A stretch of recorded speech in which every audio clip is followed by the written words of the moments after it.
Hi everyone, I'm Natalia and welcome to my channel.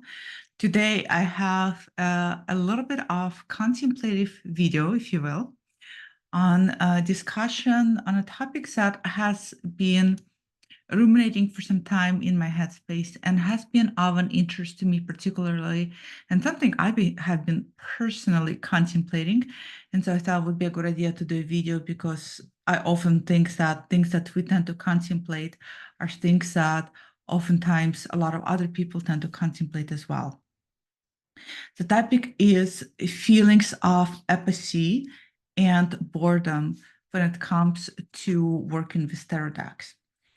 And this topic has been circulating in my headspace for some time because there are times when I experience, and I'm sure a lot of you do too, I experienced myself as a little kid who is so eager and so excited to sit down and play with tarot decks and to journal, to explore my inner world, to maybe just explore my external world as well.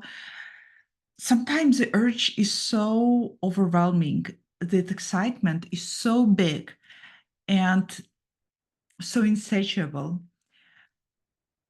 that I can't wait to finish up whatever it is that I'm doing. If I have clients and I'm working, I can't wait until evening time when I can go ahead and sit down and light a candle and be by myself.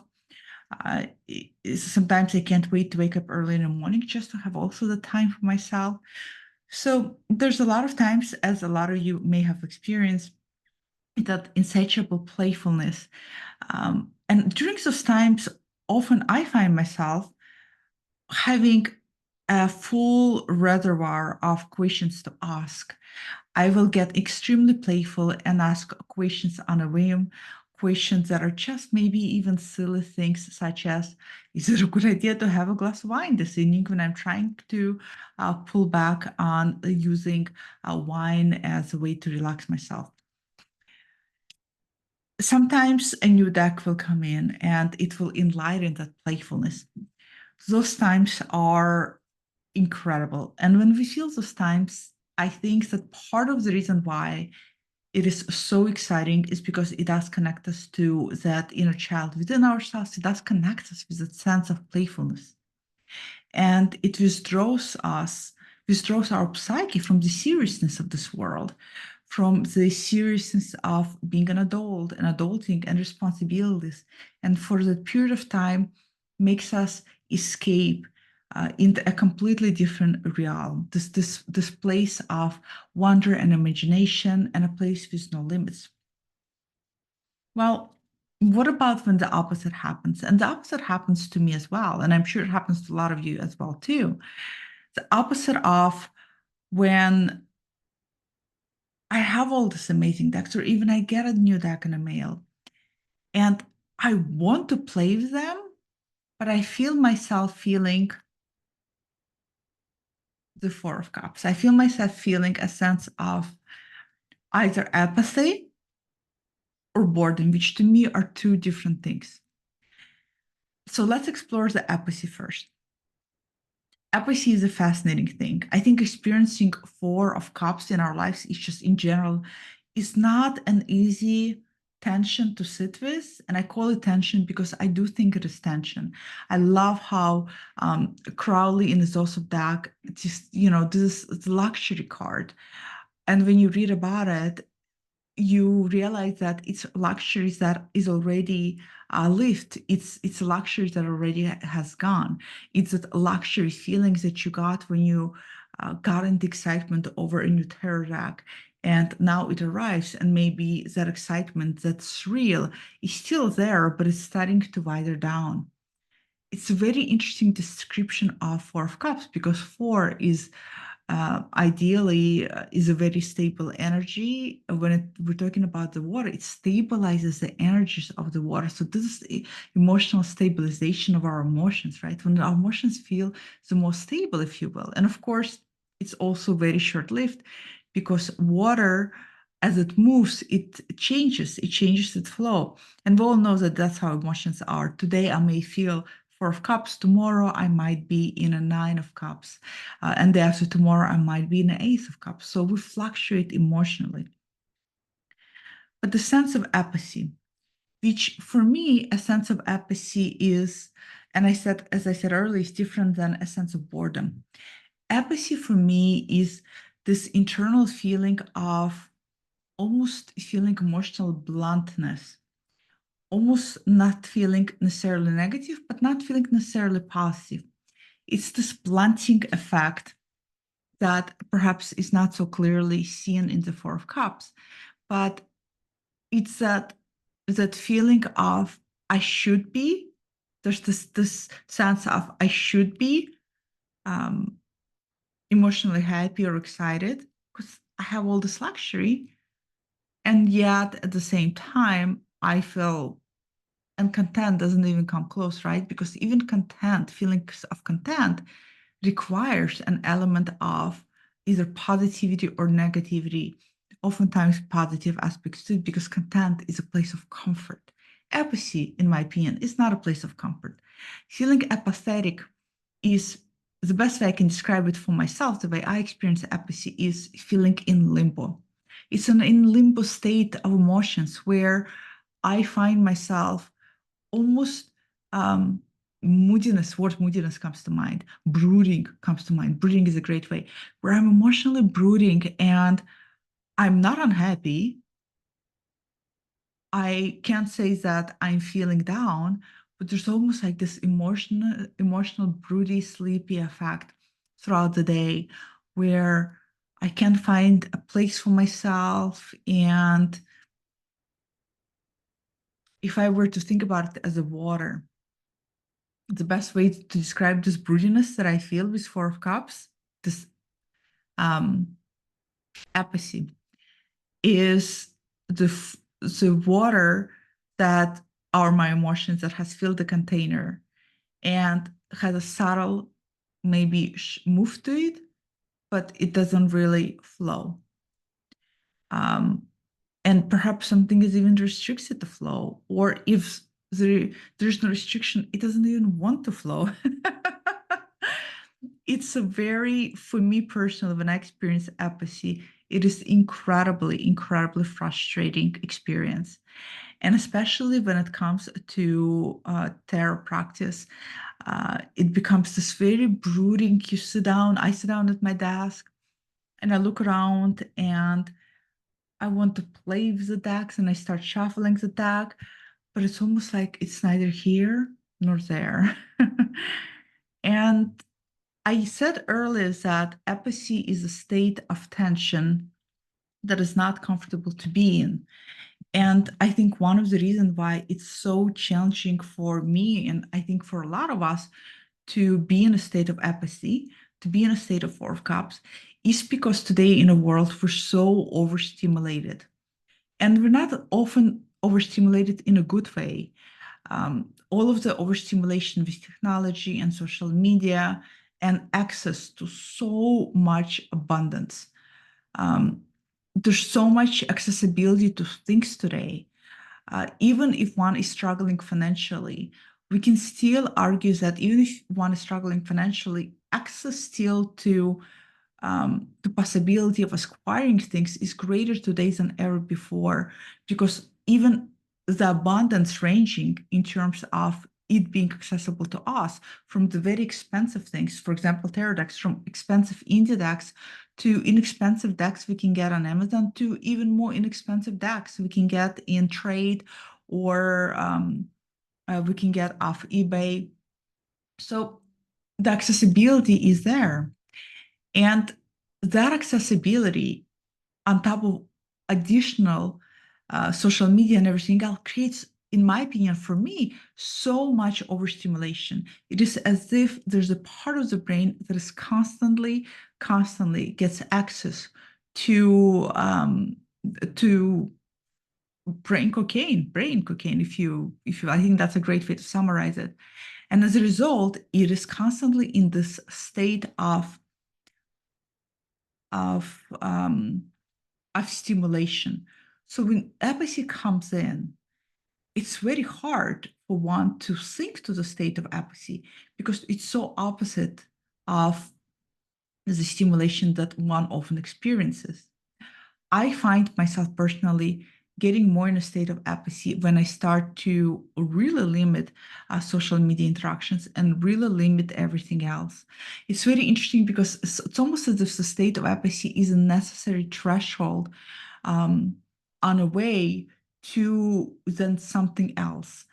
It's an important bypass on a way to something greater because it is truly when we start to limit our stimulation, our brain cocaine, that then we have to sit in the present moment and we have to sit and confront our present moment and our present reality of our lives. And that can bring a sense of apathy.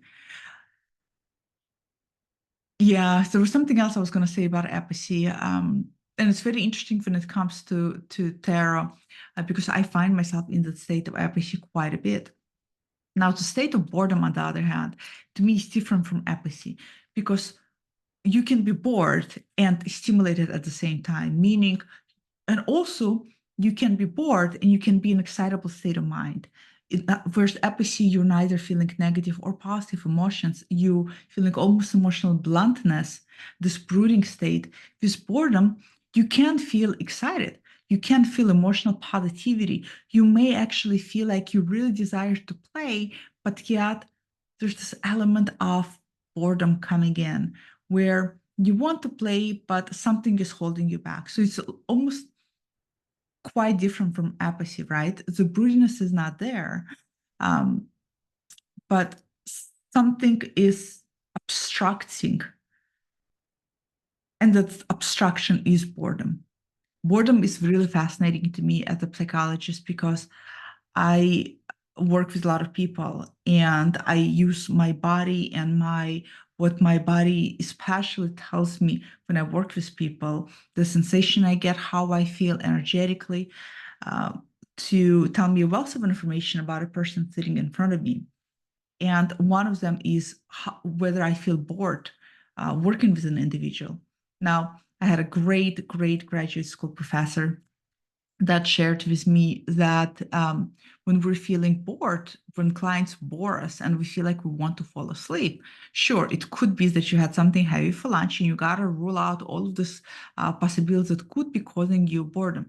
But if there's a pattern, if you observe that it's not the lunch and during other days the same time, you feel just fine, but only with this particular client, you feel bored. You want to fall asleep every time you have a session. That's an indication, my professor would say, that's one of the indications that the vitality, the life force within that person is stifled. Potentially because that person's spending so much time living in the past, which is depression.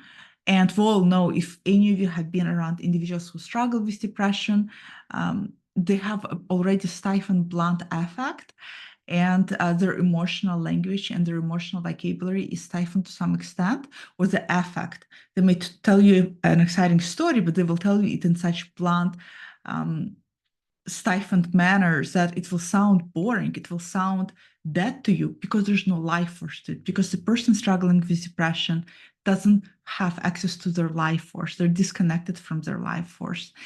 And the same thing with a person who is not struggling with depression, but just has that capacity to put you to sleep, that capacity to make you feel bored.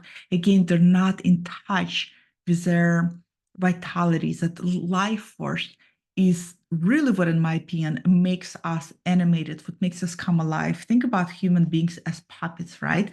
And I think when we really start to dance and we really start to come into life, when there's a life force moving through us. And you've seen this in people that have that. You can feel it, you can sense it, you can even smell it. And individuals who are not really connected, and I think all of us experience disconnect from life force at multitude areas of our lives. And feeling apathy is one of those for me.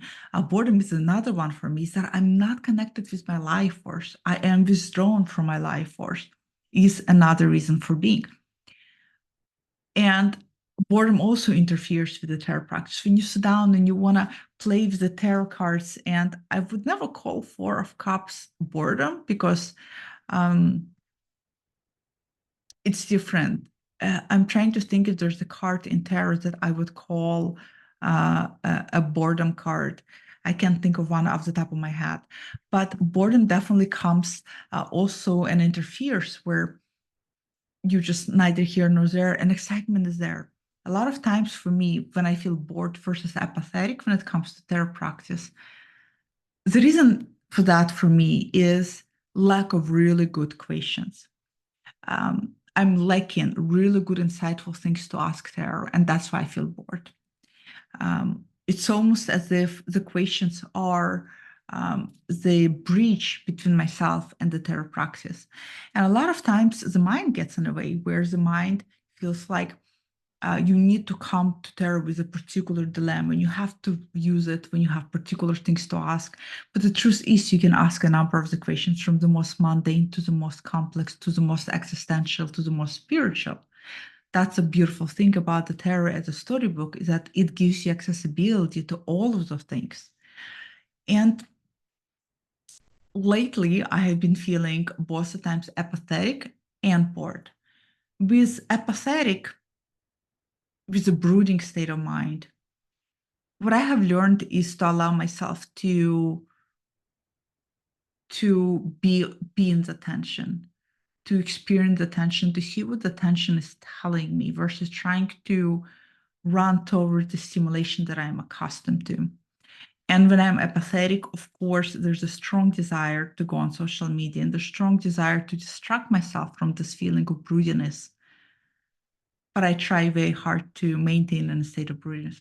Yesterday, I did a tarot spread, what is causing me apathy, and I did 3 cards, and the last card was Four of Cups. It's almost as if the tarot was playing this reflective mirror joke on me, reflecting back that, yeah, we know you're feeling very apathetic. When I'm feeling bored with tarot, one of the things that I first ask myself is, what am I avoiding in my life? Either the elements of stepping into vitality of my life force, and I'm somehow avoiding it. A lot of times, vitality of our life has to do with just being and living in our life. Even if we have to live and do things we don't often want to do, because they are part of the living, they are part of the life. Sometimes boredom for me will be about feelings that I need to find that motivation to get out of the boredom. That's some of the stories I tell myself. And over the years, one of the things that I learned about motivation is that there is no such thing. That's another thing that I learned for me personally, the societal constructs of wait until motivation comes to do something. What I found out for myself is that motivation doesn't come. You have to start doing whatever it is you really desire or want to do or interested in doing. And motivation happened as a process of doing it. It is a motivation that happens by a process of doing it that then propels you to keep doing it. It's what motivates you to stay with that idea, project, whatever it is, endeavors that you stepped on them. Motivation is fuel. It fuels whatever it is you're doing, but it doesn't come initially. It can sometimes, but oftentimes it doesn't. People seldom get really, really motivated to get on a treadmill and to be disciplined and exercise. They do it because they feel like they're ready to make changes in their life. They get motivated throughout the process. When they start seeing the changes, when they start feeling better, when they start reaping the benefits of their discipline, that's what motivates them to continue, keep doing it. But it doesn't often come initially. So I find myself lately, in the past couple of weeks, in the state of both apathy and boredom. And there's days when it will fluctuate and change. I find April month in general is a state of broodiness for me. I'd be curious to know if any of you feel the state of broodiness, because I definitely feel it. And it can be, at least for me, it is frustrating when I want to play and yet the mood is not in alignment with the playfulness that deep down I desire. And sometimes, just like what I just said about motivation, instead of waiting for the day when I feel motivated to play, I just start playing. And just by starting playing, I get reignited and re-excited. Um, and my even life vital force starts moving through my blood veins. So, how do you deal with boredom and apathy when it comes to tarot? I'm sure that a lot of us experience this. And I'm sure that a lot of us have gone through this. Um, and it's this place of, like I said, the tension that can be uncomfortable to sit with. So that's what I wanted to share today. Comment below, let me know what you think. Have you experienced the state of apathy and boredom? How does it manifest in your life? And I will see you all next time. Bye.